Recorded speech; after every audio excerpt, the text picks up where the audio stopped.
What's going on, everybody? Welcome to another episode of the Forged2Win podcast.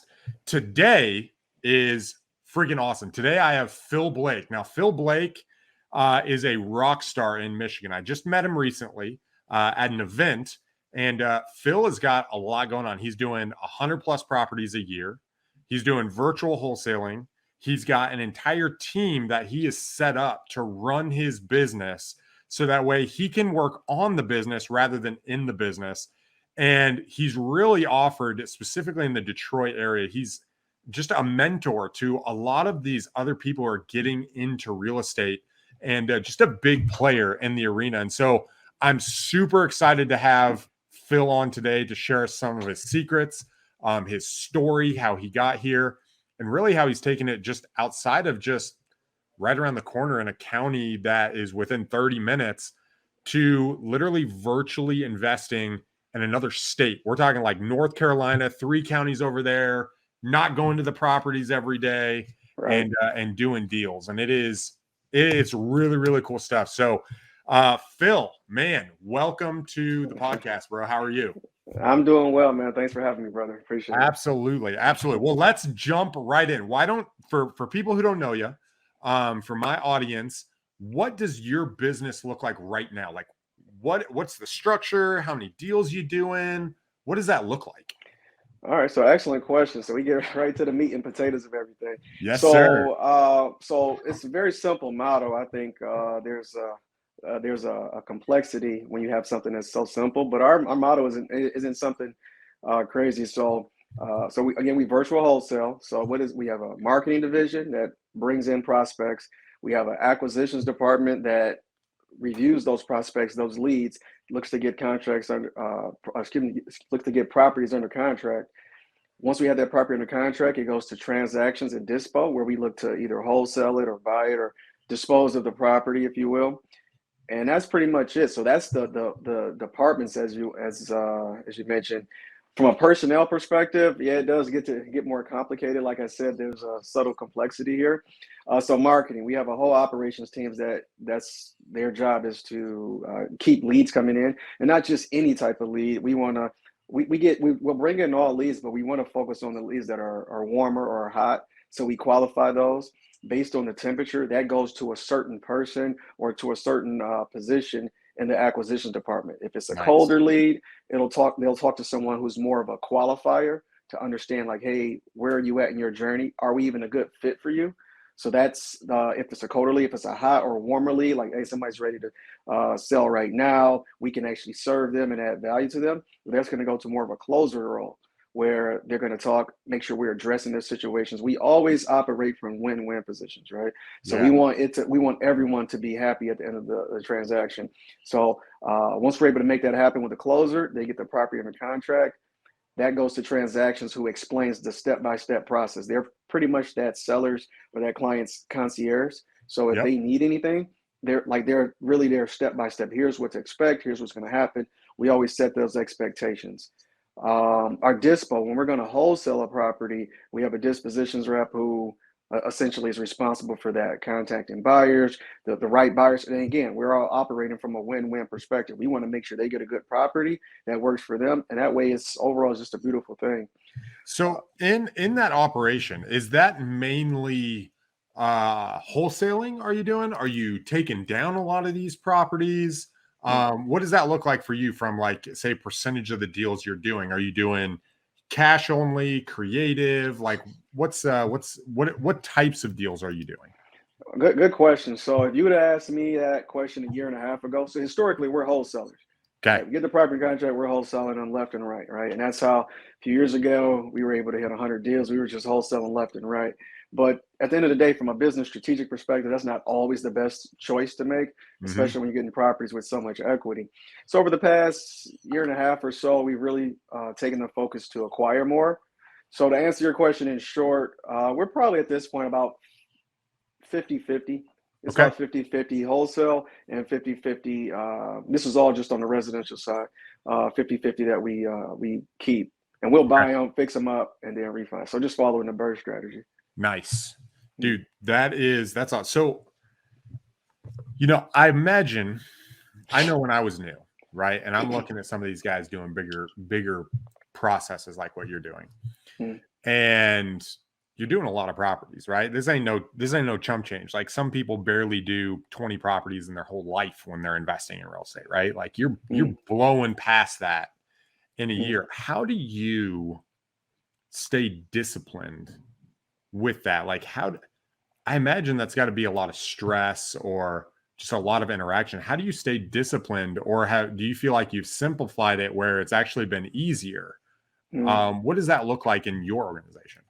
That's an excellent question. So I'll say this. One of my mentors first taught me that discipline is only needed until a habit is created, right? Nice. So if you ever think about doing something like those, just like you have good habits, you have bad habits, right? You got to have that discipline to learn that new skill. But you do it long enough, it's just what we do, right? It's effortless, right? So I just want to, you remind me of one of my mentors there. But so the answer, actually, as you alluded to, is like we basically simplified it. So it isn't very stressful on me. So the biggest leverage that we pull now is leveraging people, processes, and then really just knowledge, just learning from other high-level individuals. Like some of you guys watching this podcast may be looking at this like, man, you're doing all these properties, you're top, real estate investor in the world, which I'm not, right? It's a lot of people doing significantly more than what we're doing. And, so it's about always elevating yourself. But to answer your question, yes, really, we just simplified it to the point where everyone has their specific roles and responsibilities. Yeah. And have those processes clear, cut, and concise. So that way everyone's rowing in the same direction. You'd be surprised. Last thing, I guess I'll end with one of the things my mentor said. He said that 1 + 1 should always be greater than 2. Right. That's powerful. Yeah. And just to, I guess, unwrap that a little bit, basically he was saying, if you're going to if you're doing something over here and someone else is doing something over here, you guys together should not equal 2, because you could do that separately.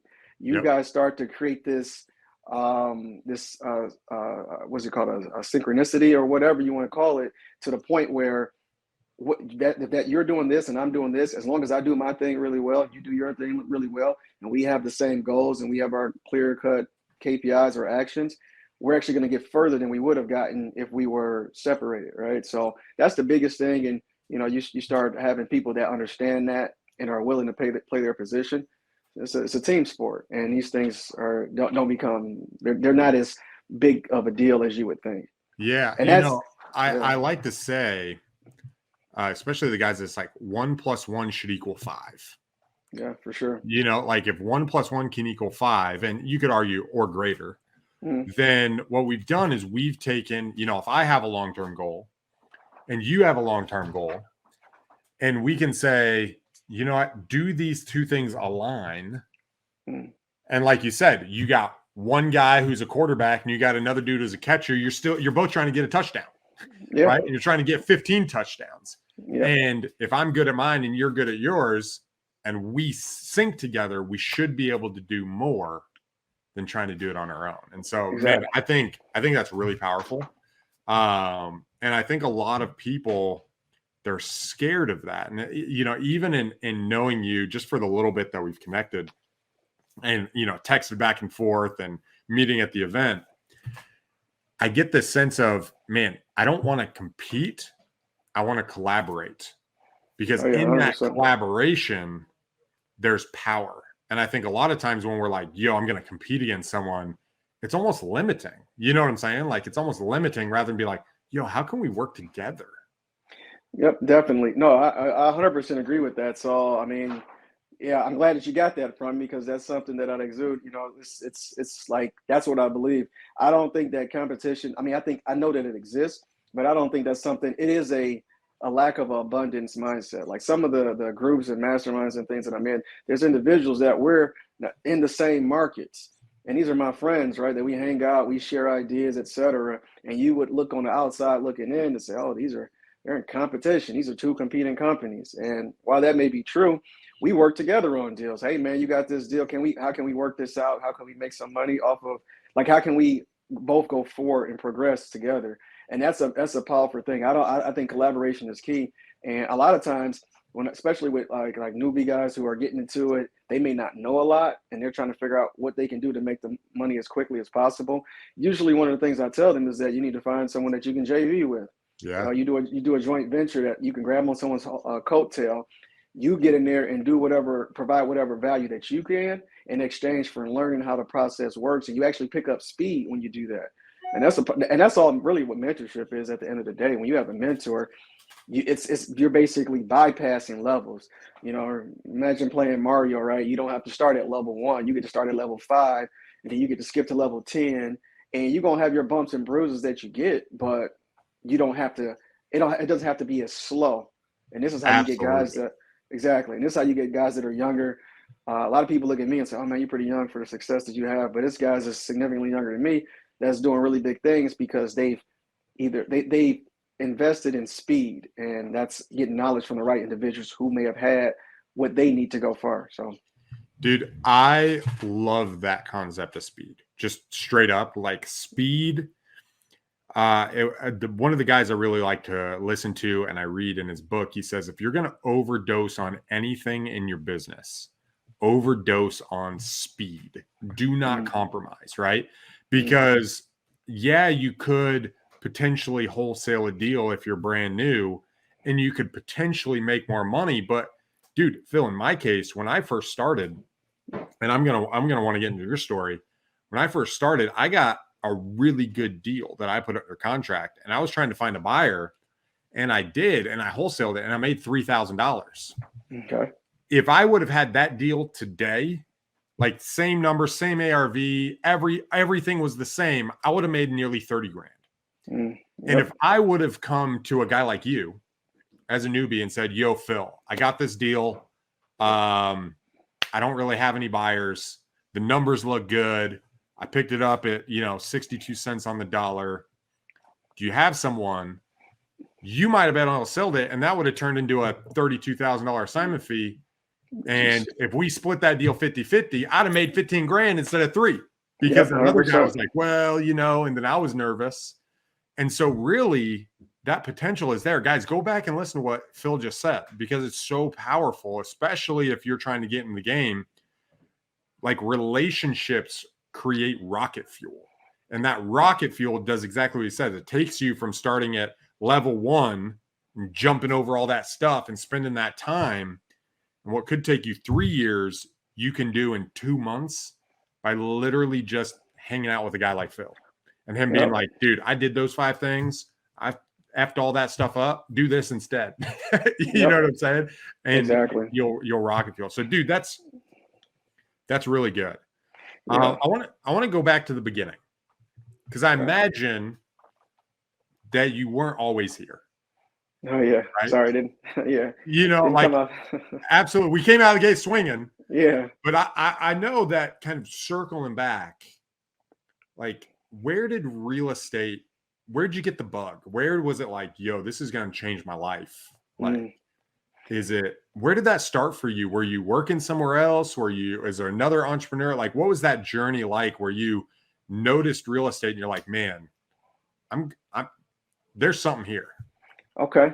So again, so you're asking really, really good questions. And one thing I just want to go back on, just to kind of drive it home, when you talked about, I've noticed in my career, my life, that the higher you go up, because going back to what you mentioned earlier, like, hey, what if I try to work with somebody and they try to scam me or something like that? Because I hear that all the time. I was actually I was just coaching someone yesterday, and this thing came up. But the biggest thing I find is the higher that you go up, the more giving individuals are. Now, obviously you got to get in the right rooms and people may not be available. But again, it's not like, oh, you guys making $50 million. Oh, you over here covering secrets, right? No, I don't want you to. No, generally, and that's true for me. I help people in my market that quote unquote would be competition. I literally just tell them, like, hey, this is exactly what we do. You can go do it too. Or if you don't have money, this is exactly what I would do. Because I don't think about it. It's not a limiting thing. And now they're able to jump these again. You drove it home. I don't want to pontificate too much there. No, that's awesome. I think that's fantastic, man. Because I think a lot of people, they think, oh man, they're going to be stingy, or because it's hard to get a hold of them. And what I've found, dude, I've had a very similar experience to you. What I've found is, when you talk to people who are accomplishing, they are the most giving, The difference is they're also very protective of their time, and they want to make sure that the person they talk to is credible, that 100%. the information they give is actually going to be taken seriously. Because I know for me, and I imagine there's so many people who want to suck your time and then do nothing. Yep. One of my That's the biggest buddies, thing. yeah, one of my buddies, I was interviewing him, Nathan, and he mentioned, he goes, I owe a return to the people who've invested in me. And the people who feel that way when they talk to me or they talk to you, you can almost feel it. You're like, man, I want to help this person. And so if you're out there, man, being in the real estate industry is not like being in Wall Street, guys. They are the most giving people. You know what I'm saying? They're not trying to jank you around. Like, they really do want to help. So anyway, keep going, bro. I apologize. I took it from you. No. That's fine. And I guess quick disclaimer: there are people out there that will scam you. I guess I'll put that out there. So you're gonna vet and use your common sense when you're working with someone. Just again, look for someone that's credible. Like, you know what I mean. You're not looking at Joe Blow who just said, "Oh, I'll do this deal with you." And so you try to, you want to vet. Even someone like Ronnie, right? You got the YouTube channel up, you're doing the podcast, and I know Ronnie's probably not going to be the guy that's going to jeopardize his entire his credibility just because he wants to, whatever, take some money from someone, because it's not about the money at the end of the day. Right. So it's really starts to get into the impact. How am I impacting people's lives for the better so we all can improve? So I'm good at going on tangents, so I'll try to stay on track of it. Yeah, no. So back to the beginning. What where'd you learn about real estate? What was this? Were you always an entrepreneur, like inside, or where did this whole thing start? So definitely wasn't always an entrepreneur. Actually, specifically, I remember because when I was 15, there was like a city program I was in where it was meant to be quote unquote entrepreneurial, and we were selling like chips and candy and stuff. And that deterred. I actually didn't want to be an entrepreneur. I didn't want to own a business because I'm like, dude, I'm looking at the guys who were dealing with us young teenagers. I didn't want their lifestyle. I didn't want to be dealing with kids like us, man. And we're doing like, I'm like, I don't want that. They actually did push me further away, which goes into the whole other thing as I talk about like my future and stuff with creating impact. Because a lot of times, when you talk about rappers or athletes and stuff like that, people want to emulate because they see what you have and they like it, right? So that I can go into a whole nother story. People start, Dean talks about G-Wagon. I don't talk about it a lot, but I do some of that because I know that it will actually, somebody out there is going to see that and say, what do you do? Which has happened. And I tell them, they're like, really? And they go pick up a book or they go, do something that's going to change their lives and find out there's a better way. But 100%, I was not born an entrepreneur, didn't come from an entrepreneurial family. For me, it was go to school, go to college, get a good degree in probably engineering, one of the STEMs, and that's it. Work for 30, 40 years. So high school wasn't that. And I remember specifically in college, my roommate, he was trying to do something entrepreneurship, but I didn't. I was like, man, that's pointless. I'd rather just work and go get my time and go do something in my free time type of thing. So what bit me? So one of my good friends, he had you can call it a mentor, at least like someone in his life that was doing things. He was an attorney, owned rental properties. So he was just talking to me about it. So now that being said, I talked about how in my mind, I was never at a point where when I was young, where I was like, I'm an entrepreneur. But if I go back and think to when I was like 10, 11, 12 years old, I knew that I never really wanted to just be at a desk job. I didn't know what it looked like or whatnot, but I just knew that's not what it was. And then ultimately that's where I found myself. But at that point, so my buddy, he's talking about real estate and he's making these money. So we read a 1031 exchange book. He told me about it. It was not a special book, but it was just like, oh, okay. And he's talking about, I made, so in that book, the guy is talking about the deals that he's doing. Oh, I made 50K here, 100K here, and then we were written it out, making X amount of passive income. And then I sold it, but I did a 1031 exchange and I didn't pay taxes. So it was just like, and I'm more of a logical type. So I'm thinking like, okay, if you tell me something that makes sense, I vet it, and then I'm okay. I'm not so proud that I won't just accept it. So I was like, oh, okay. So they got me reading more, and really that's what got me started. And so YouTube University, right? So that's why I commend you for what you're doing, because you literally changing people's lives. I know that's what helped change mine. So I go to YouTube University. It's like 3 or 4 it wasn't as many people out as it is now. This is like 10 years ago. But you got people, oh, real estate this, I'm doing this. So I'm just taking it all in, getting the stories. I wasn't learning a lot about how, but it was like pumping me up like, okay, this is how people don't, this is, because before this, it was either you either got a job at a factory or you went to college. That was what Yeah. I thought. I thought those were two options. You didn't have any other options. Entrepreneurship, business owner, what is that?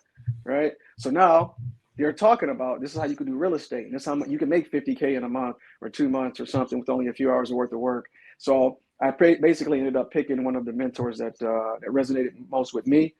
But that's what, to answer your question, I know you got some other follow-ups, but that's what got No, me that's started.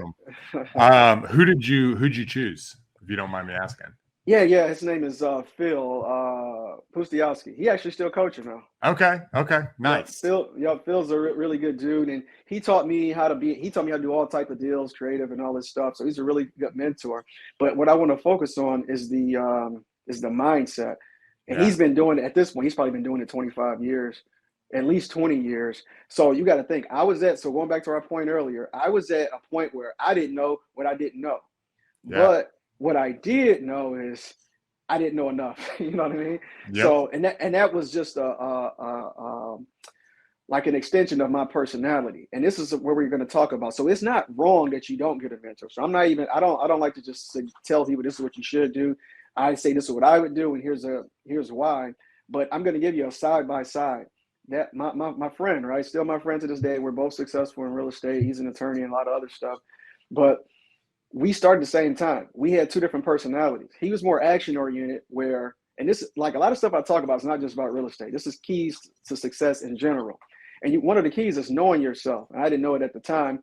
And I know that for me, I'm more practical, right? And he was at that time more action oriented. So you may be like, oh, what does that mean? Practical for me is I usually make decisions slow. I'm usually, I went to school for engineering, so even more so, right? So I'm slow, methodical approach. There's benefits to doing that. I'm a planner. I'm going to plan, make this right, make that right, make sure everything is good. And when I execute, it usually goes well or to a certain degree. But I also have to know myself that I tend to, if I'm going to fail at something, I'm generally going to fail due to lack of action, analysis paralysis, trying to make everything perfect before I take the first little step. And this is one of the keys. So this is me today looking back at myself at that point. So that was what my personality type was. My partner, his was different. He was action oriented. He was like, I'm gonna get up and go. Hey, I got the book. I read the book. Okay, let's do it. Okay, we can buy some rental properties, auction. Okay, fix them up, rent them out. Let's do it. Right? I got enough. I read the book. Let's do it. So that's what his thought process. Now you may look at this and have a preference towards one or the other. Both ways lead to success. In his case, his struggles were just different than mine because he did exactly what I said. I got a mentor, which helped me skip levels, right? And I prefer that way. In his case, he just took massive action. He went out and started buying properties, fixing them up. So at different points in the journey, I was ahead of him. He was ahead of me, quote unquote, if you want to look at it that way. But we were all making action, taking action. Yeah, dude, that's really, really awesome. Cause I think understanding your personality is key. I'll give you an example. So on the disc test, okay, I am actually the rarest disc test personality. At least I shouldn't say that definite. To my knowledge, I'm the rarest. Let me put that out there. I'm not an expert on disc tests. I am almost a Mountain D, and it was like a 71D and a 99S.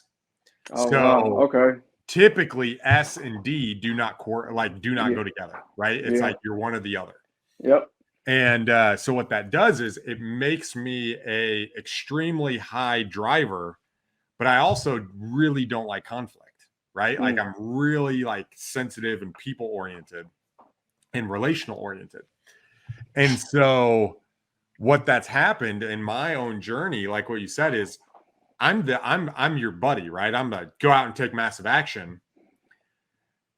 But then when I start bringing people on the team, it's like, oh, I didn't want conflict and I didn't have a strategy of handling that. Like that was actually a big part of what got me into reading is I needed to learn how to have these interpersonal interactions because as a business owner, bringing people on the team, you have to have clarity. You have to have very specific conversations. People got to know their Mm-hmm. roles. You know, Yep. all of that was very difficult for me. Mm-hmm. And being able to know, like, oh, this is actually what's going on inside of me, recognizing those trends, recognizing this is why I get frustrated. Mm-hmm. This is why I do things. Once you understand those things about you, you can then start to plan for them.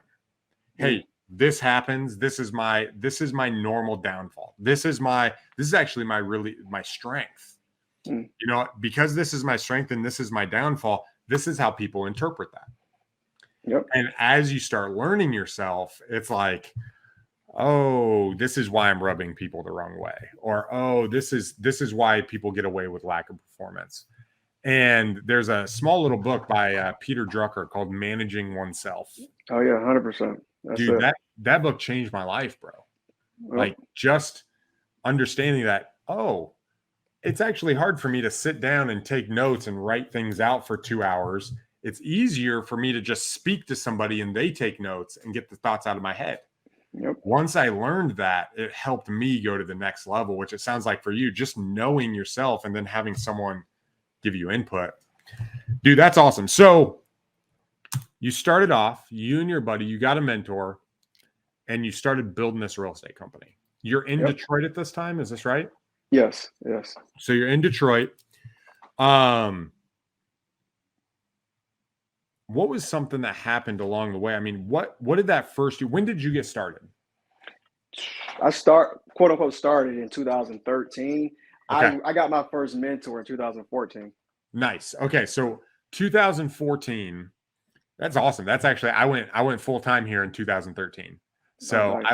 I left my job, JP Morgan Chase, November 15th, 2013. I went full time. So that's really cool. What was that first year like for you? Like, did you immediately jump to 100 properties? Did you do a couple deals? Like, I guess specifically, what was some of the decisions you made that impacted you along that journey? And so, let's say a positive way first. Okay, so awesome. And this is going to be really, again, if you're in a similar position where you're starting, so this is where you really want to listen up. Because for me, when I first started, so again, YouTube University, and let me just talk about that for a minute. So it was even big to start with that mentor for me. Yeah. I was like, okay, I got somebody, all right, and it was like $3,000. You're talking to someone at this point. I've never spent that amount of money, let alone spent it online, let alone invested in myself. At this point, I actually thought, just from the way I was raised, man, reading was not something I really would enjoy it at all, right? Because it was like, you got to read for something that's pointless until you start reading like, oh, okay, this actually is useful. So now I'm investing this money. I remember I had a credit card. The limit was $1,500. And I was still concerned of getting scammed, right? I was like, man, maybe is this guy legit or not? So I said, I want to make sure I put it on a credit card because if it's a scam, I get my money back.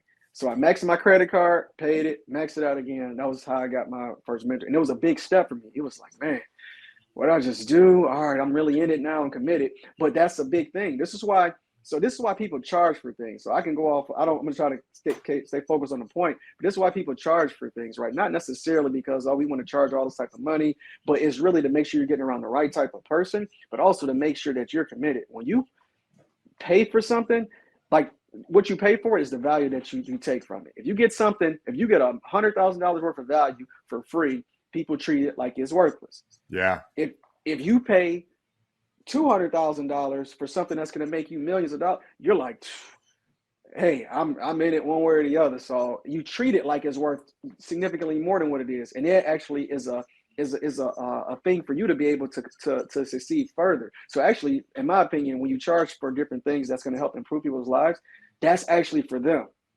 in a weird way. So anyway, I digress on that. Good, man. That's really good. That's powerful. Yeah, because you're not going to do it, so you get it, right? So yeah, no, that's super powerful. And guys, go back, and I know it might be counterintuitive, but there's a phrase in the Bible that's like, you're maybe it's not. I might be butchering this, so I apologize. But it's like, where you spend your money is where your heart's at. Yeah. You know what I'm Yep. saying? And if it's free, are you really committed? Like, Not at are you all. really? I know one of the things about joining a mastermind group for $30,000, that might blow people's minds, right? You know, as you guys have watched this, you've seen other people that have come on and they're like, yo, I've spent 150 grand in joining these groups. The reason why is we know that everybody else in this group spent 30 grand and I'm connecting with them, but it Yep. also causes me to be fully present to learn, to go to the Yep. next level with other people who are doing the same. It's so powerful. It's just like going to freaking Harvard Business School and being in the room with all the people there. Exactly. Right? They're going to be with you forever. So, man, that's really good. I appreciate you sharing that. Yeah. So again, so that was my first. That's how I got started with my first mentor. Paid it. All right, now I'm committed. So mentally, at this point, I'm drinking from a fire hose because that's the one thing that happens when you get a mentor that is leveled. He's been doing it for 15 years at that point. That was 10 years ago. So yeah, he had been doing it for like 15 years, and I'm on day one. I don't even know what I don't even know at this point. So of course, if he's trying to teach me something, this is why I shout out to people that know how to teach and actually communicate effectively.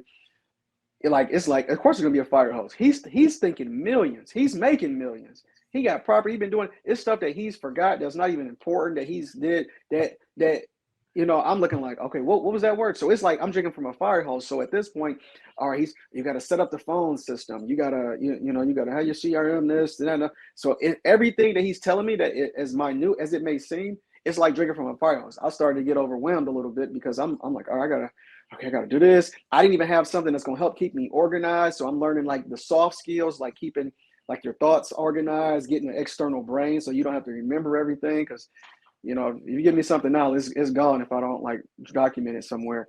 So I didn't have any of that. So I'm just trying to how to personally improve myself so I can be a better person, a more effective person, more efficient person, and then apply it to what he's teaching me in real estate.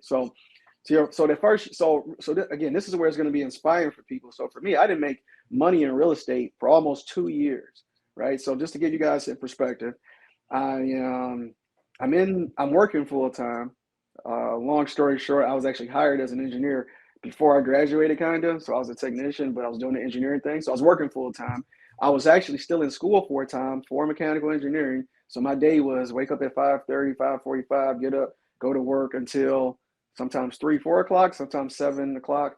But then I would, whenever I left work, I would go to class, stay in class all night, and that was it. And then somewhere in between that, during the day, I was doing real estate.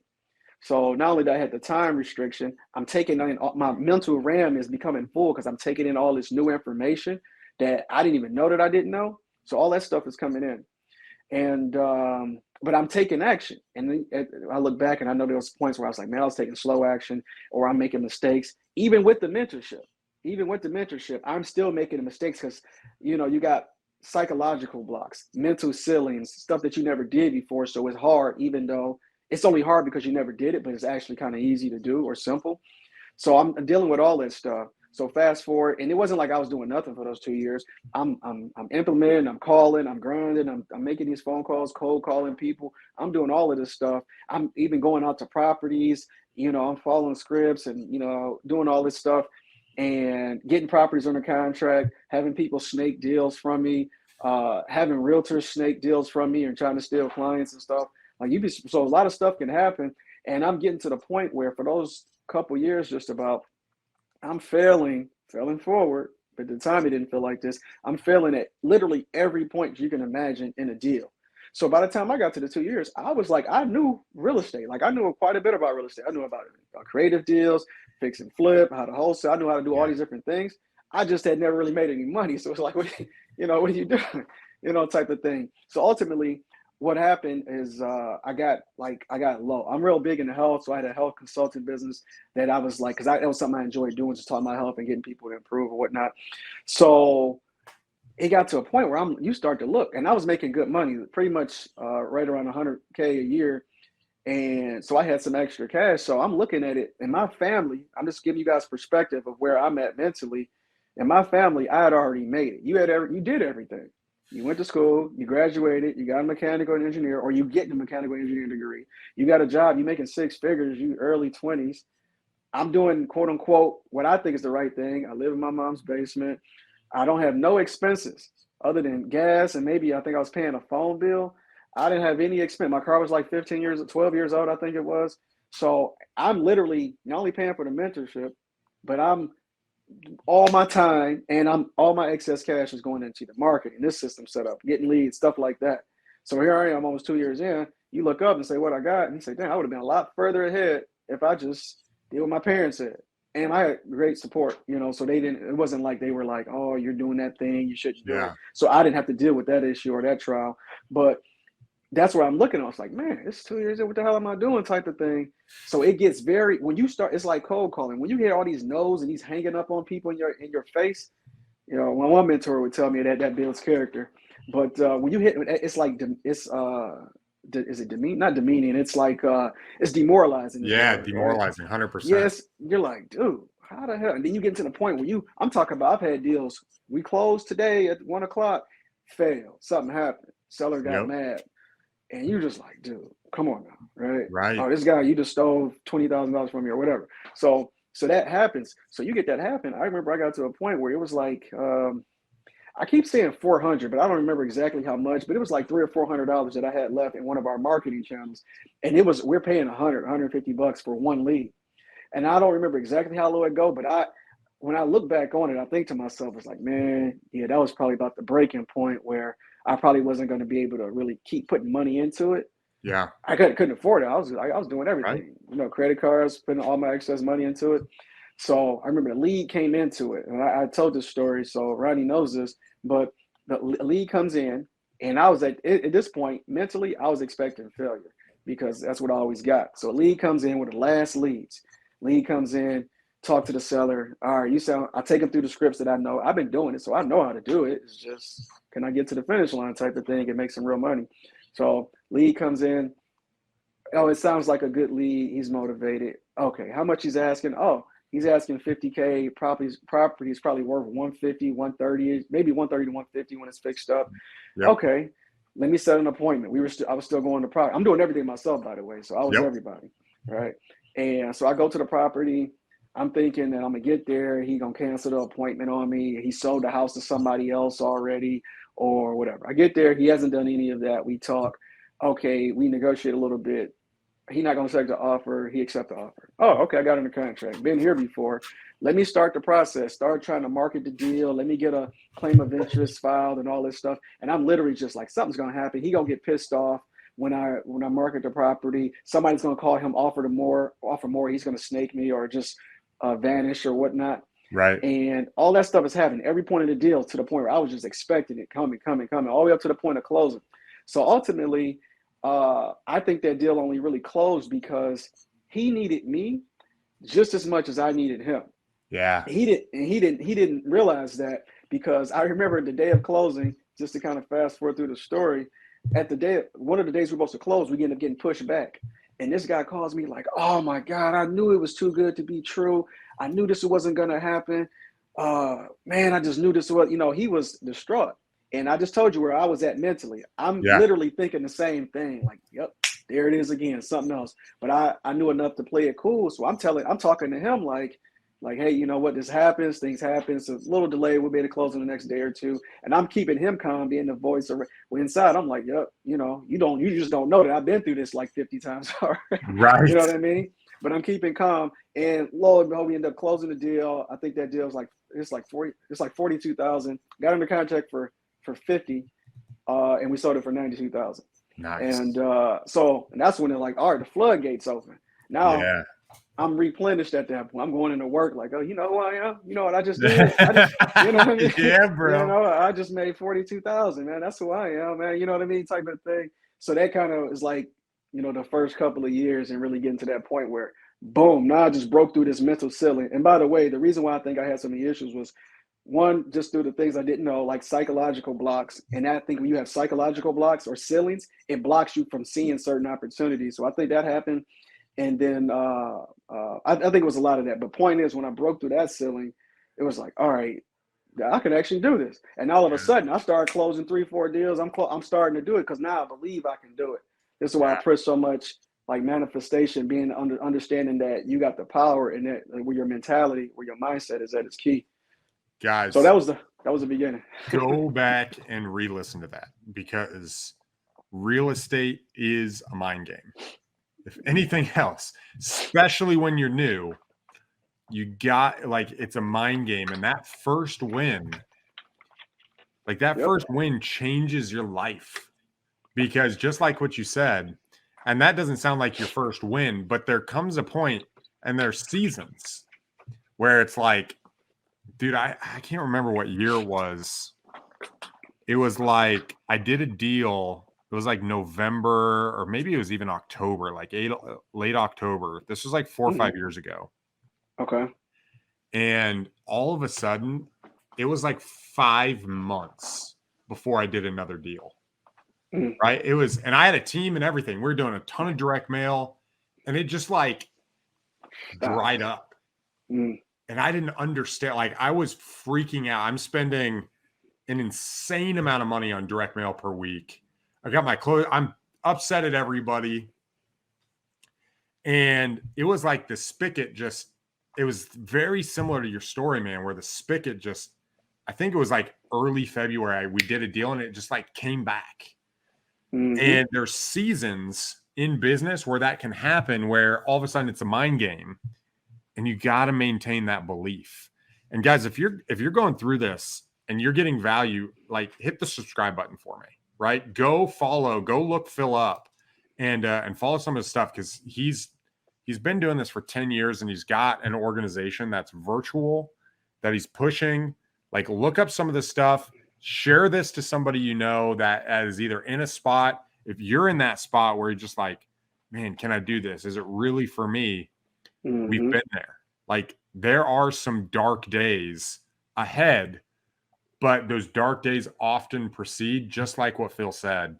All of a sudden, there's a windfall, and 42,000 not only gives you that financial relief, but it also breaks through that glass ceiling. And beyond that, there's so many more opportunities, because all of a sudden you're like, oh, just that confidence when you go into those other calls, right? It's like, all right, bro, I do this. Like, I do this for a living. Like, right. I do. Right. Dude, exactly. I appreciate you sharing that. You know, not a lot of people are willing to kind of like say that they were willing to be down and out, but I'm finding that the more people who are actually winning, there are those times where you're just like, I got $3,000 in my bank account. Like, what am I going to do? I got a team of 8 people, right? And I got to pay them. And then it's just like that belief. All right, I got to do this here. I got to put this here. And then all of a sudden, $22,000. All right, there, boom. This dude does a deal. Train him. And all of a sudden, it all comes together. That is, I mean, the more and more people I talk to, people don't talk about it in the moment when it's happening, but that doesn't mean it's not happening. Oh, yeah. Like, it happens to people in their careers and where they're at. And those guys, those are the making and breaking it points where you either win or you don't, and you give up. And this is where I talk about true commitment. So a couple different things, just for, again, if you're on that journey, you got to realize, number one, you talked about breaking that mental ceiling. You get to the point where you do that a couple times, you start looking for the next ceiling, right? It's like, all right, what's going on? So so that happens, like I said, because you know what's on the other side of that ceiling. So you get to a point, and obviously you get to a point where that ceiling is harder and harder to hit, but you start looking for it. So that's the key thing there. But then I always talk about true commitment, like what it actually is commitment. Some people are committed to the goal for a set period of time. So when someone says, oh, I'm committed to X, right? What they're really saying is like, yeah, I'm committed. I'm going to get into wholesale. I'm getting into real estate. And as long as I make, $50,000 in the next 6 months, I'm committed to it, or the next 3 months. And if I don't, I'm trying to figure out, right? Or if I hit a couple roadblocks along the way where it's like, man, I wasn't expecting this, or it's a little hard. You're going to have to choose your heart anyway. You're going to have to default hard. It's just like I talk about it with working out and eating healthy, right?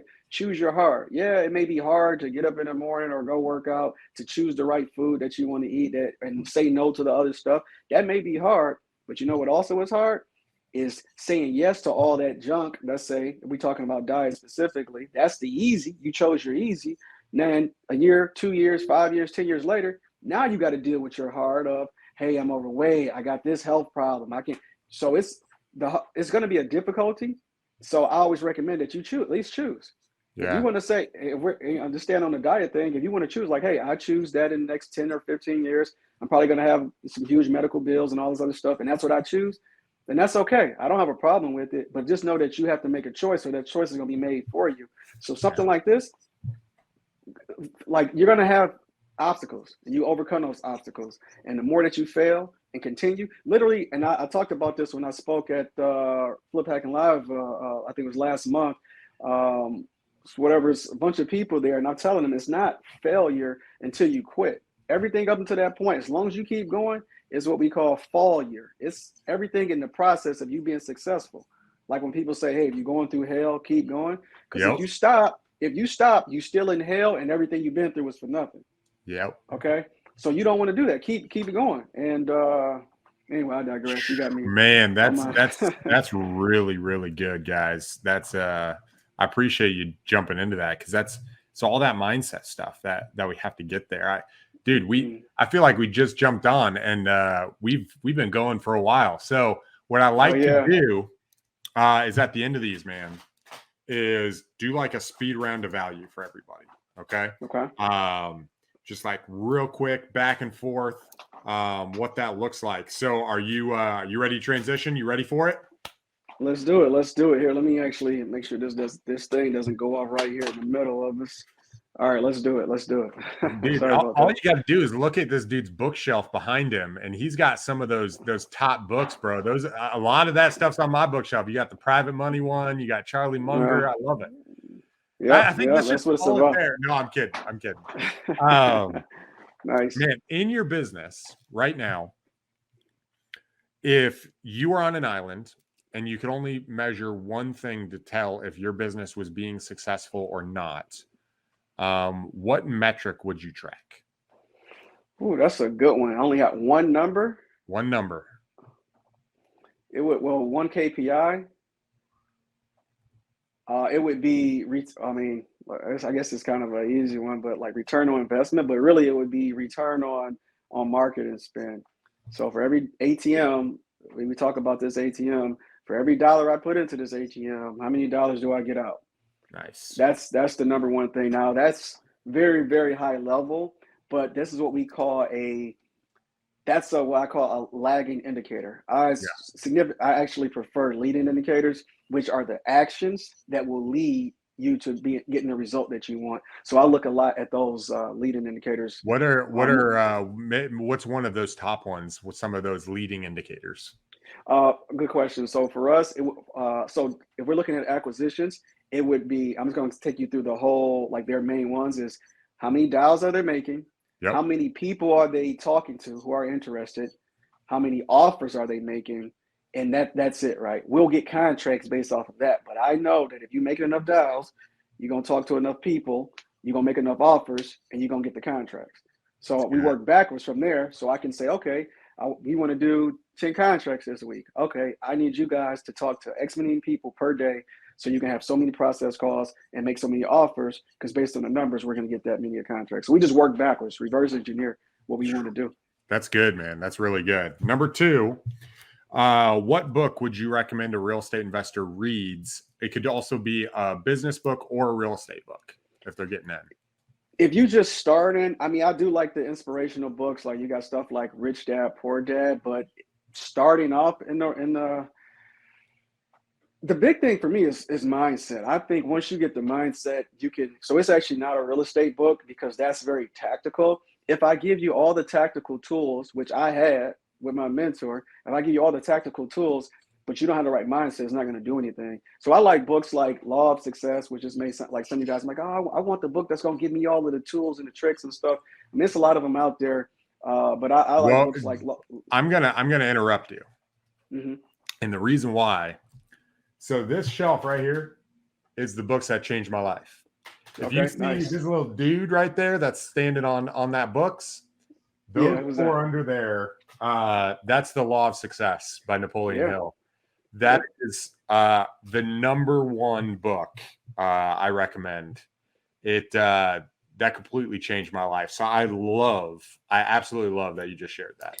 Yeah, that's what, because that's gonna, again, it's the thinking. When I can change your thinking process, your thinking, like the way that you, like how you make decisions, it's gonna cause you to make better decisions, and you just apply that to real estate. You know that, so that's why I wouldn't necessarily say it's a book out right now that I'm like, hey, read this one. There's a lot of them, and then if you want, Ryan, we can put some of them in like the show notes. Yeah. But I would definitely say Law of Success. It's been around for 100+ years and it's still in print, so probably worth reading. And guys, if you're not familiar with it, which I found that a lot of people aren't, so it is actually the full treatise. A lot of people are familiar with Think and Grow Rich. The Law of Success is actually his full curriculum, and he actually created Think and Grow Rich out of his Law of Success curriculum, and so 100%. it's really awesome, guys. Go check it out. That's awesome, Phil. Next one. What do you do to intentionally network or mastermind with other high-level REI, people in the real estate industry? Good question. So I spend money and I invest to get around these individuals. So I should say I spend money. I say I invest money, but like you say, how do I be intentional? I find these different groups of individuals who are at a similar level or above, and who have similar goals, and I join their journey. How are you doing? How did you do this? And I find that the peers we have things that we can share, and we find those that are significantly above us obviously have things that they can mentor us on as well. So I'm usually at least 2, maybe 3 at a given time, different masterminds, and that's like somewhere between usually somewhere between 70 and 100K a year. Yep. That's awesome. That's actually going to be my next, guys. Oftentimes in these groups, which we alluded to earlier, it's pay to play. When you pay to play, and then you're an active contributor of that group, you grow, and you level up. And so that was going to be my next question: is how much do you spend on personal development in a year? Yeah, so that's probably a good figure. Sometimes more, depending on what's going on, but I would say that's a big piece of it, because I can honestly say that if not for those groups, and I've been in some of these groups for 5 years, if not for I know that I wouldn't be doing what we're doing today without some of those individuals. I got lifelong friends, partnerships, people that we work with that has been like coming from those groups. But yeah, I would say 70 to 100 years, probably on the low end 50, depending on what's going on, but usually somewhere between 50 and 100 to be able to improve in real estate or just business, or even improve upon myself. When you talk about, like, we're not robots, guys. So this is, again, I can go on tangents. So you got to be able to improve. Like when I talk about health and fitness and keeping your mind clear and daily structures and all this stuff, all this goes into your personal improvement, productivity, so you can be the best version of yourself. So that's really good. All right. So last question. If your business was to collapse and you lost everything today, what would you do? If I had to start over today, do I have money or I don't have any money? You don't have any money. You have your knowledge, but you don't have money. All right. So first thing I would do is look. If you drop me in, let's say you drop me in the middle of nowhere, I don't know anyone. First thing I would do is try to figure out, specifically in real estate, find out who's moving and shaking. Right. Today is very easy. You got Instagram, social media, YouTube, all this different stuff. I would see who's in my market actually doing deals. And maybe you're not in my market. Maybe you're just doing deals. Maybe I just watch Ronnie's podcast and I'm like, man, I don't know anything about Grand Rapids, but I see this guy got his podcast. He's doing things. The first thing I'm going to do, again, I'm going to reverse engineer. I'm going to work backwards. I'm going to reach out to, in this case, Ronnie. Hey, Ronnie, I see you're doing some powerful things on this podcast. You got this thing going. Look, man, I'm down and out, or I'm just getting started. I'm trying to figure out I would lead with value. What is it what's your goals right now? What are you looking to do right now? I know I got a lot of knowledge, but right now I don't have any capital. I'm trying to grow. I want to be able to use my knowledge and my time and abilities to help you grow. So how can we do that? So that'd be the first thing that I do. So now, and even if it's let's say he's like, look, I got everything set. Okay, then how much is it for you to mentor me? Or how much is it so I can, et cetera. So I'm going to first understand, you may say 10K, 5K, 25, whatever. I got to work backwards. I got to have a goal somewhere. So I'm going to start there. All right, this is where he charges. All right, then I'm going to actually start working on the money. like, okay, what I'm going to do. So I know some things that I can do. I can like drive for dollars and look at houses that look abandoned and skip trace the seller for a few cents and contact them and see if they're interested in selling. I got sales skills, so I can negotiate deals. I know that I can find other wholesalers in the market, in that market, that either don't know how to move deals or need help doing something. I'm looking to partner up so I can get some traction very quickly. Because it's tough if you don't have anything. It's tough to start talking about systems and people and all this other stuff. So either you got to have it. My mentor used to say you got to have it in your head or you got to have it in your heel, which he would use that to say that you either got to be smart enough or you got to be smart enough not to achieve it, or you got to be dumb enough to put in the footwork. But you also may have to have it in your. He's pretty frank about stuff. But yeah, but you also got to. He would also say sometimes you got to have it in your pocket. He would point to sometimes you got to have it here. He would point to your pocket, and it does make life easier. It definitely makes things like your progress faster. But if you don't have anything, now I got to have it in both. I'm smart enough. I got to put my foot into it, so that way I can start generating some capital. So those are the things I would do. If I'm going to give a step-by-step, I would try to get at least $100 so I can invest in something like a prop stream or something, so I can look up and find out who are actually buying properties in that market. So I'll look for buyers. I would definitely talk to an agent so they can bring me off-market deals and network that way as well. And then I will always look to lead with value. Hey, a wholesaler over here, I know you got this deal. I got a buyer that's looking for that type of property. Oh, hey, you don't know how to get deals on the contract. If you got the leads, I'll close them for you. And I can find buyers over here, and we'll just split the profits 50-50 type of thing. Dude. So it wouldn't be difficult. It'd just it'd be you're playing the game. The way I like to say is when you don't have any money, you play the game on hard mode, right? Yeah. And it doesn't mean like real estate. And what I did hear you say is you would do real estate again. And I think, guys, that is so critical because real estate is one of the only things you can do where one transaction can make you 40 grand. Yep. Right? It can make you 20. Like we're talking about huge chunks of money that you can make in a very simple process. It might be the hardest thing you jump into, but it's one of the simplest things you can do. Yep. And so, man, that's awesome. Phil, I appreciate your time. If people wanted to reach out to you and connect with you, how could they do that?